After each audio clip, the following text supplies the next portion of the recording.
What is going on, guys? So this is a long-awaited video. Apologize for it taking so long to even bring it to you guys. I've just been kind of taking a break. I sort of took a break. If you follow me on social media, I kind of went over that. But I'm back, and this is going to be a video covering what I saw at CES, Consumer Electronics Show 2015, which was held in Las Vegas, as you probably know. If you've been following me on my second channel, which is where I post majority of my videos at the moment, which is kind of involving behind the scenes of technology. So if you're interested in that, as I mentioned before, go ahead and check it out, youtube.com/jbvlogs.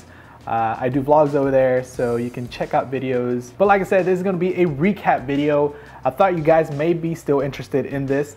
We're gonna cover some things, a lot of things that I saw. Of course, if you've been to CES, it's a huge convention where a lot of companies gather up and show off the newest tech that they'll be releasing either that year or sometime in the future. But sometimes even those companies that do show off their products, sometimes they don't even make it out to the public. But I decided to sum it down to a few categories. First off, we're gonna do a little bit of smartphones. I checked out a couple of smartphones, and the first one's gonna be the LG G Flex 2, featuring LG's latest flexible display and Qualcomm's new high-end processor. It comes with a 5.5-inch 1080p flexible display, 13 megapixel OIS rear-facing camera.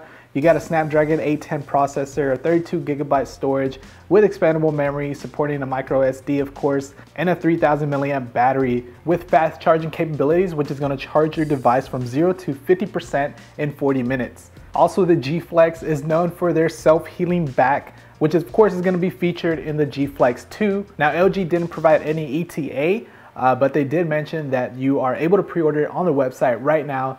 So hopefully in the future I'll be able to get my hands on a G Flex 2 and review it for you guys, because I've always been interested in the LG G Flex. It's an interesting phone, and I really like the way it feels in the hand. It just feels right, the way it curves and everything.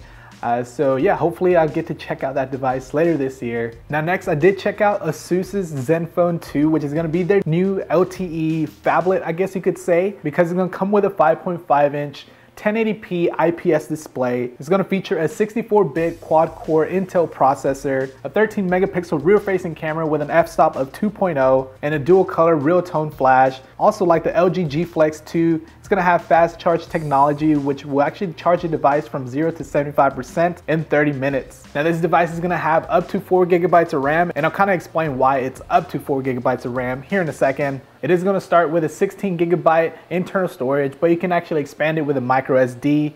It's going to feature Android's latest operating system, Lollipop 5.0, with the layover of Asus's Zen UI. Now, the Zenfone 2 is going to come with a price tag of $199, and that's actually off contract, which is going to be for the base model. It's supposed to hit US the second quarter of 2015. But going back to the whole RAM thing, there's actually going to be two models of the Asus Zenfone 2. The base model is going to come with a 1.8 gigahertz processor and 2 gigabytes of RAM and 16 gigabytes of internal storage with expandable memory. And the maxed out version is going to come with a 2.3 gigahertz quad-core processor, 4 gigabytes of RAM, and 64 gigabytes of internal storage with expandable memory. So for an Android device with a price tag of $199, I think this is going to be a device to look forward if you are on a budget and want a pretty good device. But I can't really say much because I was only able to play with it for a little bit at the show.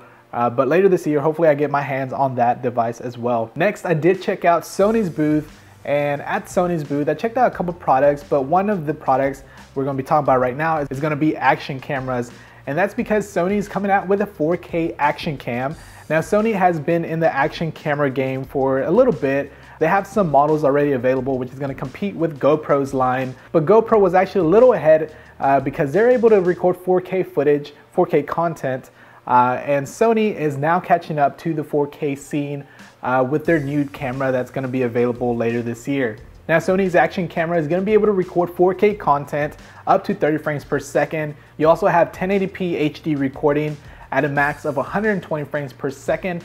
And if you drop down to 720p, you're looking at 240 frames per second. So 1080p, 720p, you'll be able to capture those slow motion moments and get those high frame rates. And like I said, this camera is going to be available later this year. Sony told me they're going to be available Q1 of 2015 with a price tag of $500, which is going to be equivalent to GoPro's Hero 4 Black Edition, which also records at 4K up to 30 frames per second. So if you are interested in that, let me know with a comment down below. That way we can get a little comparison, because if you're not aware, I actually have a GoPro Hero 4, so I can do a little comparison between the two and see which one is the best one. Now the next category is going to be wearables.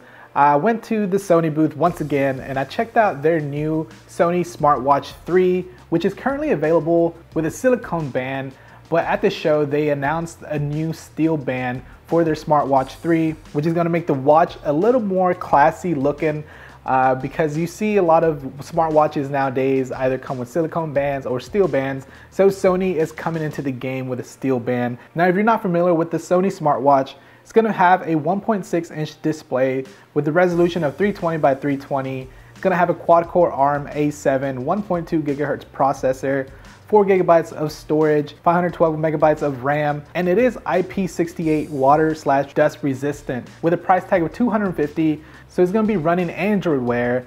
But what makes it stand out is going to be that the Smartwatch 3 by Sony is actually the first device or the first wearable smartwatch that has built-in GPS. Now the steel band is supposed to be available sometime in February 2015, so very soon you could be picking up a steel band for your Sony Smartwatch 3. Now this next wearable device, which is made by the same company of the earbuds that I wear constantly at the gym, and that's going to be Jabra. Jabra actually has a new wearable device called the Jabra Rain. Now this is actually not a new device. It was announced back at CES 2014, which was later released at the end of the year of 2014. So since I wasn't able to actually check out the final product of the Jabra Rain, I decided to stop by Jabra's booth and check out the final product, which is now available. But the reason why Jabra's Rain attracted me is because of the companion app that's available for iOS and soon to be available for Android very soon actually. But Jabra's Rain is actually able to track different activities such as running,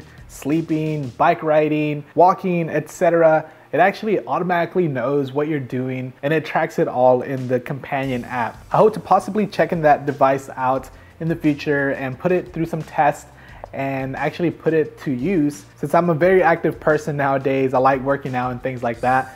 So hopefully I get my hands on that, like I said, and be able to bring you guys a video on that. Now, if you are interested in picking it up for yourself, you can actually scoop one up for $199. I'll leave a link down below for the best pricing if you are interested. Now, these weren't the only things that I checked out. There are some unusual things out there, things like female talking robots, which look realistic, to many of other things like cars. There's so much to check out at CES.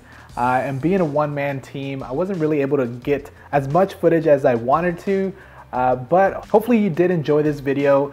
And if you are interested in checking behind the scenes, because I actually took more footage on my second channel, which is the vlog channel, like I mentioned in the beginning, you can go ahead and subscribe to that. I'll leave a link down below so you can go ahead and check out those videos. And you may see some familiar faces from the tech community on YouTube on there. So go ahead and check out those videos and be sure to hit that subscribe button, not only on this channel, but on that channel.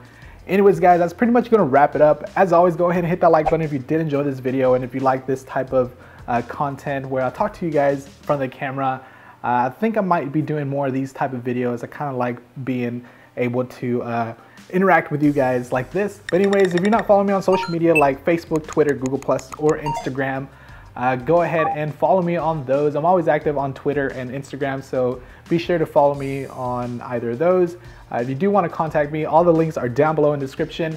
And if you feel like being awesome, go ahead and hit that subscribe button. That way you won't miss any of my future videos. So stay tuned. There's going to be plenty of more videos coming very soon. I'm ready to get the content rolling on this tech channel. I know I've been kind of MIA, so I'm back and let's do this. Thanks for watching, guys, and I'll catch you all in the next one. All right, peace.